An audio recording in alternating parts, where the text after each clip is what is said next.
பாரு நீ எப்பவுமே இப்படிதான் எடக்கு மடக்கா பேசிட்டு இருக்க. நீ இந்த மாதிரியே வந்து எங்க அப்பா கிட்ட பேசிட்டு இருந்தீனா வேலைக்கு ஆகாது. இப்ப நான் தான் எங்க அப்பா. நான் கேக்குற கேள்விக்கு ஒழுங்கா பதில் சொல்லு.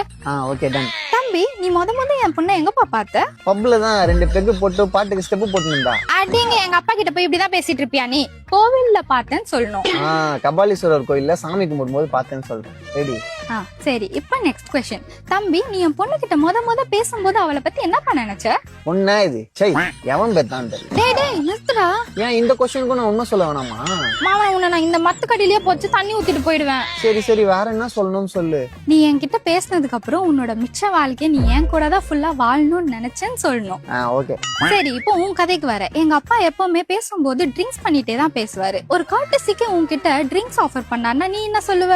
வாட்டர் மிக்ஸ் பண்ணாம ராவாவே கொண்டு நமக்கு எப்பவுமே நீட் அடிச்சு தான் பழக்கம். இதெல்லாம் நான் கரெக்டா சொல்லிடுவேன், கவலைப்படாத. ஐயோ ஐயோ ஐயோ.